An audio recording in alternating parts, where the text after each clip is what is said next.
Bonjour, bonjour. On est ici dans un magnifique lieu, ça s'appelle Aragorn, juste à côté de... en fait, c'est entre Andorre et puis Barcelone, sur 2h30. C'est juste un coin super reculé, merveilleux. Et nous sommes ici dans un séminaire de médecine quantique. Et je suis avec Philippe Cresson. Et Philippe Cresson est très très touchant parce qu'il est électrosensible. Et c'est une maladie jusqu'à maintenant, ou c'est une maladie, on peut dire, c'est quelque chose qui est survenu avec tous ces appareils connectés, etc. Et ça fait depuis 3 ans qu'il a déménagé 6 fois, qu'il ne peut pas aller voir ses enfants, etc. Parce qu'en fait, ils sont dans des zones... Dans les zones urbaines où il y a des ondes maintenant partout et on est dans un brouillard d'ondes permanent. Et en fait, si j'ai pas des conditions minimale de protection, je peux pas vivre dans la vie citadine normale, quoi. Donc c'est très très très compliqué, effectivement. Dans chaque logement que j'ai occupé ces 3 dernières années, c'était acceptable quelques semaines, quelques mois, et ça a toujours augmenté au niveau des ondes. Donc à chaque fois, il a fallu partir. Donc la vie privée devient très compliquée, la vie quotidienne est difficile parce que je ne peux pas aller en ville, je ne peux pas aller dans tous les magasins. Il faut choisir les endroits où on peut rester et être protégé. Donc mon logement aujourd'hui est équipé de beaucoup d'appareils de nettoyage, des plugs de nettoyage, de mise à la terre. On dort avec mon épouse dans un lit à baldaquin avec une toile spéciale anti-ondes qui sont des investissements mais qui permettent au moins de se protéger dans cet environnement quelques heures, de passer une nuit à peu près normale. Mais avant d'avoir trouvé tout ça, ça a été l'errance médicale, ça a été... Oui, peut-être tu veux nous raconter un petit peu comment ça s'est produit, parce que du moment que comment tu as su que tu étais électrosensible? Et puis quel est ton métier avant aussi, peut-être? Alors, j'ai travaillé pendant plus de 35 ans dans le domaine de la finance, dans le domaine bancaire. Donc je pense que ça a dû jouer aussi parce que en travaillant 8 heures devant un ordinateur pendant autant d'années, on finit par se charger, mais sans s'en rendre compte, parce que c'est ça le problème, c'est que tout un chacun vit dans un environnement que le corps arrive à accepter jusqu'au jour la charge totale que l'on reçoit finit par déclencher. Le déclencheur, je veux dire, ce que j'ai ressenti et qui m'a laissé penser que j'étais électro-hypersensible, c'est le jour où on a installé le Linky chez moi. Comme j'avais une pathologie cardiaque, ça a eu une incidence immédiate sur le rythme de mon cœur, ce qui m'a effrayé. Donc j'ai dû m'échapper de chez moi. Je ne suis pas resté chez moi. Et à ce moment-là, les gens de chez Enedis, qui, il y a quelques années en arrière, je pense, étaient un peu plus sensibles à cette question, ou ont eu peur, sont venus me retirer le Linky dès le lendemain. Donc là, ça a été une avancée. Mais après, progressivement, il y a eu de plus en plus de types d'ondes, parce que ça peut être les Wi-Fi, ça peut être les lignes haute tension, mais ça a été plus tard. Aussi. Je veux dire que le corps finit par ne plus rien accepter. Donc c'est un repoussement permanent, une peur permanente et une souffrance permanente. C'est comme le vomir en fait, presque d'une autre manière, comme le corps y réagit. Parce que quand on ne supporte plus quelque chose en nous, on vomit aussi. Ça peut amener des nausées, mais dans les symptômes, et les plus lourds symptômes, alors c'est le brouillard cérébral, c'est-à-dire que vous avez du mal à réfléchir, vous avez du mal à aller creuser votre cerveau, on vous pose une question, vous ne pouvez pas répondre, vous êtes complètement laminé. Et puis ça arrive même jusqu'à l'usage de la parole, c'est-à-dire bafouiller, bégayer, parce qu'on n'arrive plus à aller fouiller dans son cerveau pour avoir un fonctionnement.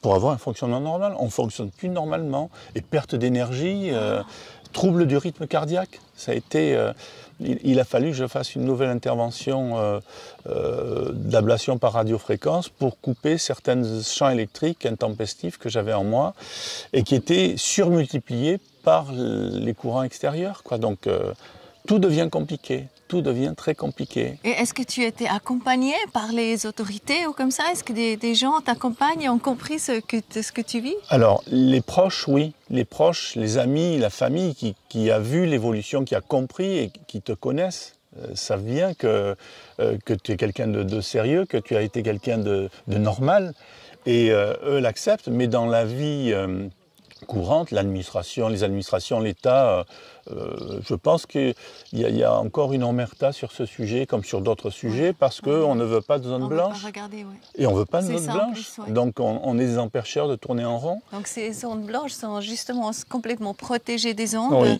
Mais comment ça, on ne veut pas en fait?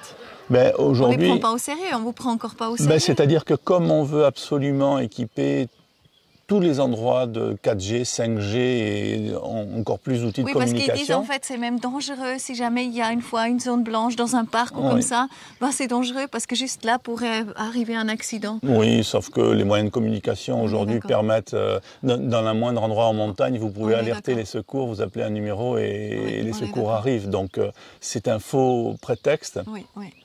Et donc, là encore, il n'y a que quelques spécialistes qui se sont penchés sur la question.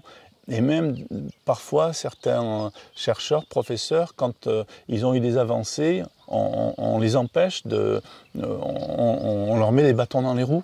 Alors là, je ne comprends pas, je ne comprends pas. Alors que dans d'autres régions, dans d'autres pays, on commence véritablement à aborder le sujet.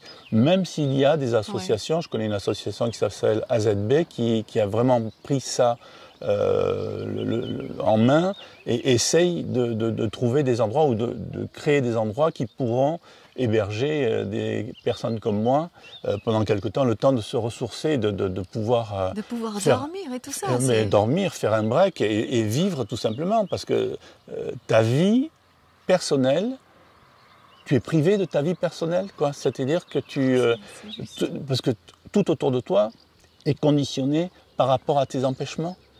Tu empêches tous les autres de vivre. Tu travailles plus là, tu peux plus travailler ou tu travailles encore? Alors, je suis arrivé au bout du chemin professionnel. Hein. Je suis à la retraite depuis plusieurs années maintenant. Mais aujourd'hui, je pense que je n'aurais pas pu continuer à travailler devant un ordinateur toute la journée. On est d'accord. Oui. Il y a que voilà, dans des endroits comme ici, dans la nature, des endroits préservés où je peux... Donc tu cherches justement, dans le quantique maintenant, et puis là tu as trouvé déjà des ouvertures en fait. Alors ici des ouvertures et en plus, dans ce genre de séminaire, des personnes qui se préoccupent de ce genre de questions, parce que ce sont des énergies, alors la mauvaise en l'occurrence, mais qui existent. Voilà, c'est ça. C'est juste magnifique parce qu'ici, dans les hauteurs, on a les vautours qui tournent en fait. C'est des immenses oiseauillères, ils sont passés juste à côté de nous. Hein. C'est vrai, voilà. C'est vrai. Bon, ça n'a rien à voir, mais c'est un cadre exceptionnel et c'est un retour à la vie. C'est-à-dire que on se satisfait quand on arrive à trouver des conditions comme ça. On se dit, waouh, mais pourtant la vie est belle. Et être vu par autant de personnes aussi, qu'ils se rendent compte en fait que ça arrive avec toi. Et quelque part, c'est juste une question de temps, peut-être. Ça nous arrive à tous, ou tu penses que c'est possible qu'on arrive? Alors, on est tous électrosensibles? Il faut savoir qu'il existe un professeur à Paris qui reçoit chaque semaine 20 nouveaux cas de personnes électro-hypersensibles. C'est-à-dire que ça devient un phénomène qui se développe malheureusement de façon exponentielle. Et beaucoup de gens ont des mots qu'ils n'identifient pas. Mais c'est un début d'hyper-électrosensibilité, c'est-à-dire des maux de tête, mal dormir, avoir des vertiges, tout un tas de symptômes. On ne sait pas les définir, on dit oui, je suis fatigué, voilà, j'ai pas bien dormi la nuit dernière. Mais c'est un commencement et il faut prendre ça au premier degré, il faut s'en occuper sérieusement parce que la multiplication des outils de communication vont faire que beaucoup de personnes vont souffrir, je pense, dans un futur proche. Je ne le souhaite pas, hein, mais c'est inéluctable. Et puis en fait, c'est de plus en plus, on augmente la puissance, on augmente tout. Ben, rien que dans ce séminaire, j'ai rencontré 3 personnes. On était 3, hyper électrosensibles. Et donc, on a pu échanger, on a pu partager des solutions aussi, parce que il n'y a pas ni de remède miracle, ni de traitement, mais des outils qui permettent d'atténuer. Et c'est quoi alors? Les outils, comme je disais, il existe des plugs de mise à la terre, des tapis de mise à la terre, des surmatelas de mise à la terre, des cages de Faraday en tissu. Ce sont des tissus spéciaux anti-ondes qui ont une origine souvent de l'industrie militaire, parce que bien sûr, eux, les ondes, ils connaissent. Et donc, ces produits qui ont été diffusés par des sociétés spécialisées permettent d'équiper plus ou moins l'habitat pour pouvoir passer quelques heures ou se protéger un petit peu. Même des vêtements, des casquettes, des vêtements. Il y a certaines personnes, on nous en parlait hier, qui sont obligées de revêtir des tenues quasiment de cosmonautes pour pouvoir circuler. Et ça devient quelque chose d'impensable. Et juste par rapport, comment on le remarque? Donc tu dis le brouillard dans la tête, des maux de tête, etc. Mais qu'est-ce qui se passe autrement? Parce que toi, tu as aussi parlé qu'à un moment donné, tu as reçu comme un coup. Oui, alors, sur l'évolution ou la progression dans la maladie,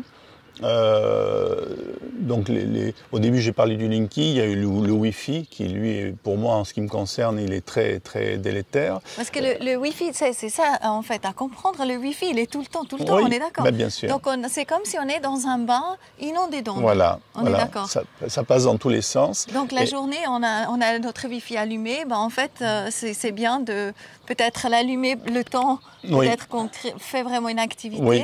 Et puis le reste, on le garde. Et sur l'ordinateur, moi je conseille, parce que là aussi, puisqu'on est obligé aujourd'hui dans la vie moderne de travailler ou de communiquer, avoir câblé, toutes les démarches sont faites par ordinateur ou par Internet. Donc moi je suis connecté par câble le temps de travailler. Et là ça va. Et là, ça va grâce à l'environnement que j'ai établi. Mais des choses simples, regarder la télévision, je ne peux pas rester devant un écran de télévision. Ah oui, tu dis que tu es 6 mètres oui. C'est ça, je me mets à 6 mètres quand je veux partager un programme avec mon épouse pour pouvoir continuer à partager. Mais c'est fou, c'est-à-dire qu'on est éloigné des autres. On est complètement privé, en fait. Privé de sa vie privée. Et parce que moi j'ai fait le voyage justement un petit peu, tu sais, en Europe avec mon camping-car et j'ai rencontré plein de gens et puis j'ai rencontré pas mal de communautés. Et ça me parle parce qu'en fait à plein d'endroits il y a juste zéro Wi-Fi, zéro onde, zéro. Donc je me dis aussi, ça peut être aussi une idée d'aller dans ces lieux de communauté en fait. Oui. Et commencer le temps que ça se règle, parce qu'on espère bien que ça va se régler. Un jour. Voilà, un tout nouveau lifestyle, ça t'intéresserait aussi? Mais en fait, j'ai eu une expérience de cette nature puisque fin 2021, pardon, ne pouvant plus rester là où j'étais, du jour au lendemain, j'ai fait ma valise et je suis parti dans un endroit isolé dans le sud de l'Espagne où j'ai passé 6 mois. Ah oui, d'accord. Mais ça a été un abandon pour mon épouse, quoi. C'est un drame. C'est un drame. Et parce que dans les conditions où j'étais, je pouvais rester que seul, même si elle m'a rejoint quelque temps, mais c'était pas concevable, c'était pas une vie normale, c'était de la survie. Ça devient de la survie. On est d'accord. Et c'est pas le but non plus. Mais c'est pas le but, quoi. Je veux dire, quand on a travaillé toute sa vie, qu'on pense arriver au bout, de pouvoir profiter, et que là, il vous tombe ça, c'est un drame. On n'arrête jamais d'apprendre et d'évoluer de toute façon. Il y a plein de choses qui nous viennent. En tout cas, bravo en tout cas pour ton cheminement jusqu'à maintenant. Et puis aussi, merci pour le partage. Je pense que c'est super important. Donc concrètement maintenant, on a justement des choses pour se protéger. Et puis quelle sera maintenant qu'est-ce que tu dirais un peu à tout le monde? Ce que je dis, c'est moi qui te remercie de pouvoir apporter ce témoignage parce que c'est important d'en parler. Il faut qu'on le sache, il faut que les gens commencent à comprendre que ça existe, que ça peut arriver, qu'il faut dès à présent faire attention aux plus petits. Les écrans toute la journée, c'est pas bon. C'est-à-dire qu'en fait, la difficulté, c'est qu'on devienne des récepteurs. Donc plus on en prend, plus on se charge. C'est ça. Et à un moment, l'organisme ne l'accepte plus. Donc ce que je dis, c'est faites attention, protégez-vous, protégez autour de vous ceux qui vous sont chers et parlez-en et ne pas en rire, quoi. C'est le pire, qu'on n'arrive pas à t'écouter et à te dire, prendre 2 minutes pour dire mais quels sont tes symptômes, qu'est-ce qui se passe, comment a basculé ta vie, tu vois. Et à partir du moment où tout le monde sera en phase, qu'on pourra se regarder, en parler, il y aura une prise de conscience et peut-être qu'à un moment, on dira stop. Oui. On ne veut plus de ça. Ouais. Pas comme ça en tout cas. Absolument, merci. Et il y a quelque chose aussi de très positif, c'est d'aller dans la forêt. Le mieux, c'est aller pieds nus déjà dans un champ Oui. ou comme ça, parce qu'en fait, on se décharge complètement. Et 1 heure de forêt vaut, après Hervé Janeček, 1 journée d'ordinateur. D'accord. Est-ce que tu as entendu ça? Oui, oui. Alors, et même, tu peux te remplir plus quand tu es 1 journée entière dans la forêt. Donc, c'est vraiment, c'est comme si tu fais le plein des batteries. Oui. Donc, c'est très important, aller dans la nature. Le mieux, vraiment pieds nus. Oui. Vraiment aller au soleil, vraiment montrer sa peau aussi, pour pouvoir se charger, en fait. Et se décharger et Positivement. faire une remise à la terre. C'est ça. C'est ça. Ça fait du sens. Oui. Super. Tout bon, Philippe. Merci beaucoup. Merci beaucoup à toi. À la prochaine. Bye bye. Au revoir.